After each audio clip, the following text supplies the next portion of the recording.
Hej med dig og velkommen til den her video. Jeg hedder Louise Nørgaard, og lige nu der er du garanteret kommet ind på videoen, fordi du står med din nye Butterfly Gouache i hånden.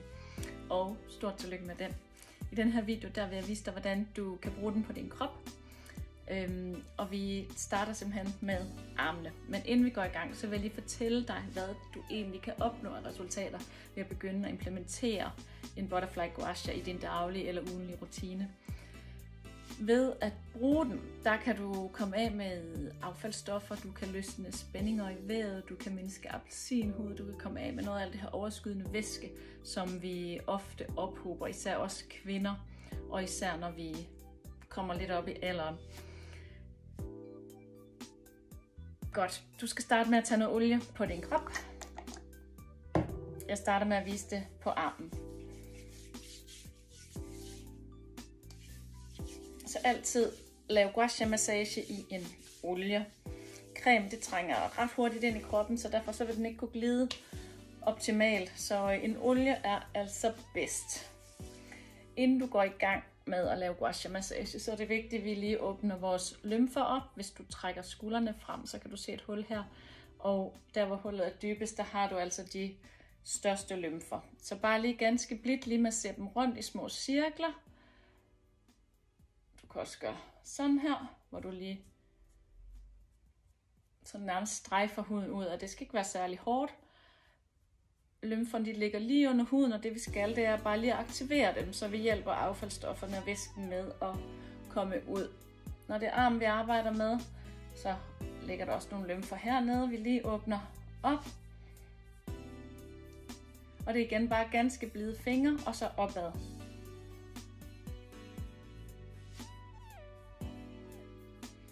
Så tager du også lige armhulen herinde, hvor vi også har nogle lymfer, og lige skubber opad, som om du skubbede hånden op. På den måde så aktiverer du også lige lymferne under armen, og de kan altså hjælpe med at drænere for alt det her væskeaffald, vi skal til at fjerne. Især os kvinder, vi hober meget op her, og det bliver ikke bedre med alderen. Men hvis du er en af dem, der har tendens til lige at have sådan en lille ekstra vinge her, så er gouache massage altså super godt. Det kan også være, at du har ømme håndled, det kan være, at du har en øm underarm. Brug den lige meget hvad, det er super dejligt, og du får sat gang i blodcirkulationen, du får strammet huden op, og du får øget din kollagendannelse. Jeg starter med at bruge den brede side på sommerfuglen, nedefra og op. Nu har vi varmet lymfen op. Hvis du ikke har så meget tid til at tage hele armen, så kan du også nøjes med overarmen. Så starter du bare halvvejs fra, og så går op. Og så en gang imellem, så kan du lige tage hele armen med. Jeg kører cirka 10 gange i hver bane.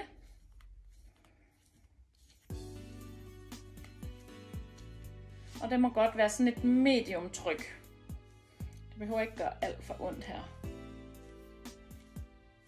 Du kan både arbejde rigtig meget i dybden, både i musklerne og i bindevævet, men du kan også bare arbejde sådan lidt mere i overfladen, hvis du bare gerne vil drænere noget væske. Men vi kan altså godt have noget gammelt affald, der ligger herinde, og derfor så kan det være en rigtig god idé at gå endnu mere i dybden, når vi arbejder. Nu varmer vi bare lige op her med den brede side. Det er sådan den blide side. Godt, nu har vi cirka været 10 gange rundt hvert sted. Så tager jeg enden af sommerfuglen. Den kan nemlig gå lidt dybere, der er takkerne lidt større, kan du se. Så der kan vi gå rigtig meget i dybden. Så der kører du også 10 gange. Jeg starter altså lige med underarmen og tager den for sig selv. Nu er det bare lige en video, hvor jeg lige viser dig, hvordan du gør, og så kan du selv gå i dybden bagefter.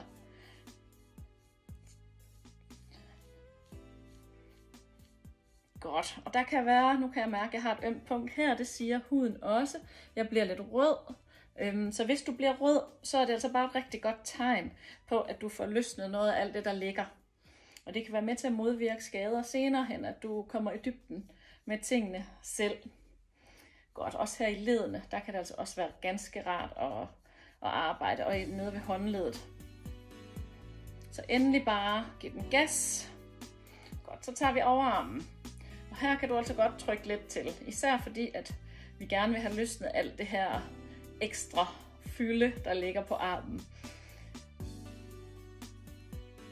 Det der kan ske, når du går i gang med at lave gua sha massage på armen, hvis du har rigtig meget, og du aldrig har arbejdet med dit bindevæv før, så kan du godt få blå mærker. Du kan komme til at ligne en, der har fået tæv, og det skal du egentlig bare se som et godt tegn på, at du er med til at styrke dit bindevæv. Det er fordi, at bindevævet er svagt, og så brister alle de her små kar, når vi så går ind og trykker her. Nu kan du se, at jeg trykker måske lidt hårdt, og det er fordi, jeg godt vil have noget af alt det her overskydende væske og affald væk.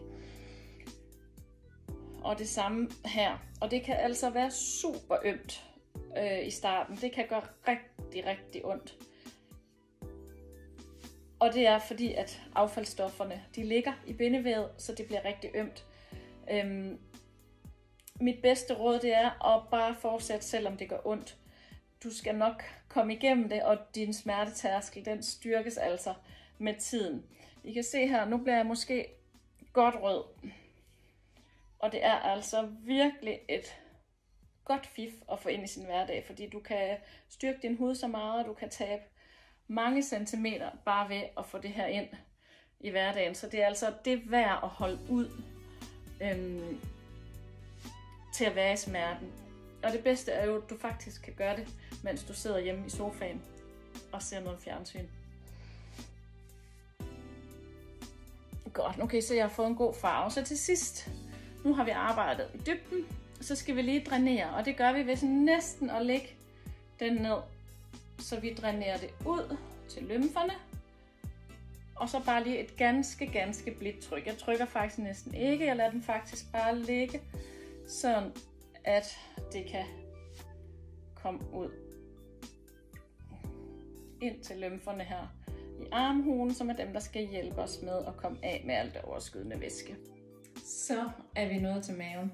Jeg har lige fået smurt min mave og mine håndtag her ind i olie, og nu har jeg vist dig, hvordan du bruger Butterfly Gua Sha på maven. En god idé det er ligesom lige spænde i maven, altså suge navlen lidt ind mod rygsøjlen, inden du starter, fordi at så beskytter man de indre organer, så man ikke føler, at man maser hele de indre organer ind mod rygsøjlen. Så det er en god idé lige at spænde lidt op i maven. Hvis man har mange lag, så kan man også eventuelt stramme lidt ud, og så tage halvdelen af maven først, og så måske tage den anden halvdel bagefter. Og det kan også være, at det er nemmere at stramme det hele op her, og så køre op og ned, eller ned fra og op. Det må du også gerne. Men igen samme princip, det her med at ramme op med den lange side, og gerne komme hele vejen om her på håndtagene også. Her kan vi ophobe rigtig meget væske, lige netop i det her bælte fra den til håndtagene om maven. Og det er især, hvis vi har spist sukker, drukket alkohol, eller på anden måde spist noget, vi ikke tåler så godt, så ophober kroppen væske. Men det kan du altså også gøre noget ved med denne her. Du kan tabe mange centimeter omkring din mave, også bare ved at implementere det her og give den lidt gas. Når du så har varmet op, så tager du igen den anden ende her, og så kan du trykke lidt mere i dybden. Om du gør det hele vejen op fra og hele vejen ned på en gang, eller om du deler det lidt op i bidder, det er sådan lidt op til dig. Bare gør, hvad der lige føles bedst for dig, fordi det kan også være rigtig ømt her på maven. Og det er helt okay, især heroppe i solar plexus, hvor der også kan sidde en lille følelse. Der kan det også være lidt ømt. Men hold igen ved at spænde i maven, og eventuelt ved at stramme vævet lidt op. Og så giver du den ellers bare gas. Og det kan godt være, at i starten, at der gør det lidt for ondt til, at du bare kan knuse, som jeg plejer at sige, de her ophobninger. Så giver du den bare lidt mindre gas til at starte med, og så fuld gas, når du er klar til det. Når du er klar til at komme ind og virkelig trykke til, hvor det gør lidt ondt. Må det godt. Det sker der ikke noget ved. Kommer ind og får knust nogle af de her ophobninger i bindevævet, så væsken og affaldsstoffet kan komme ud. Men gør det helt i dit tempo. Og til sidst, så er det en god idé lige at køre i tarmens retning her. Hvor du kommer rundt. Start herovre i højre side. Kør op, hen og ned. Så laver vi i hvert fald ikke noget ballade i forhold til vores fordøjelse. Og så til allersidst, så læg den lige sådan lidt ned, og så drænerer du opad. Vi har nogle store lymfer herinde også, eller hvor vi godt kan drænere det hen, og ellers så skal det gerne hele vejen op her.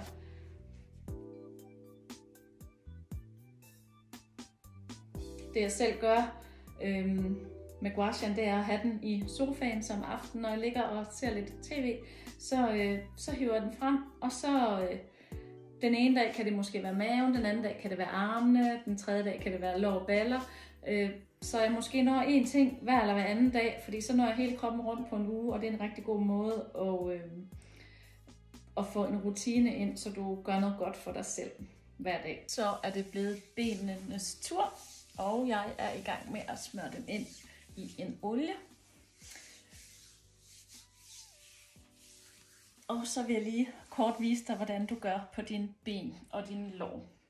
Vi har nogle lymfer her i lysken, du godt lige må varme op også. Det gør du også ved at swipe her i sådan en trekant, sådan at vores ben de bliver klar til at drænere.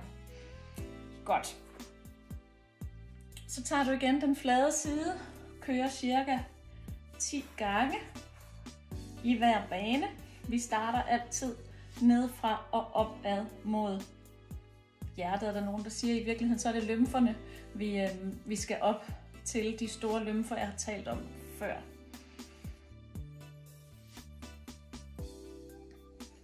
Godt, igen cirka 10 baner hvert sted.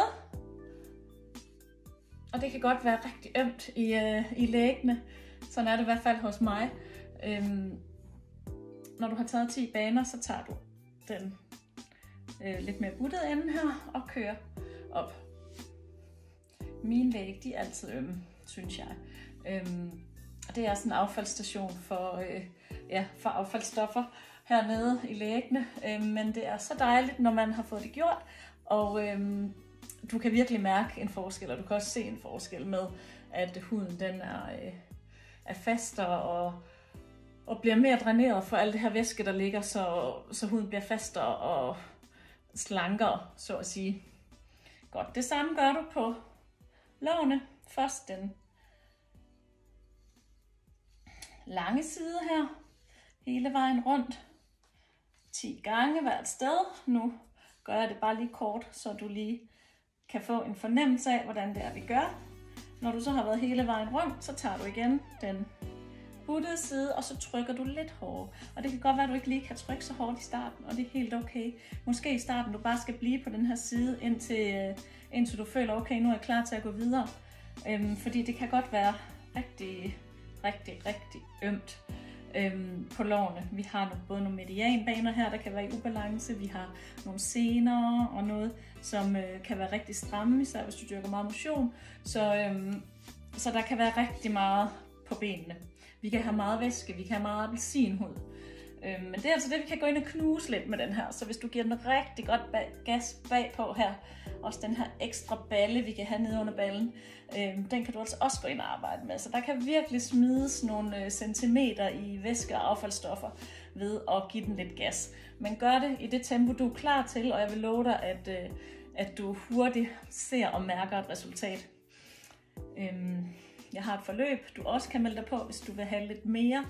Det hedder Vejen til et sundt bindevæv. Det var 14 dage, hvor du både går ind og arbejder med guasha og kopper, hvor vi simpelthen kombinerer begge dele. Og på de 14 dage forløbet det var, der var flere, der tabte sig over 20 cm dengang, hvor vi ligesom indspillede det. Forløbet det ligger inde på min hjemmeside, så du kan købe det stadigvæk og være med og fordele i alle videoerne, så du simpelthen bliver guidet igennem hele kroppen og ansigtet, både med kopper og butterfly guashaen her. Du fortsætter bare de steder, hvor du så føler, at du er klar til at trykke lidt hårdere. Måske du har lidt væske her over knæet, et knæ, der hænger. Måske du har en ekstra pølle her på indersiden af knæet. Det kan du altså også gøre noget ved og gøre meget mindre med guashaen. Når du så har arbejdet godt i dybden og hele vejen rundt, Så drænerer du igen, hvor du lige lægger den lidt ned, og så drænerer det opad her. Og sådan gør du hele vejen rundt. Og så er du sådan set færdig. Tak fordi du så med, og rigtig god fornøjelse med din butterfly gouache, og skriv endelig til mig, hvis du har nogle spørgsmål.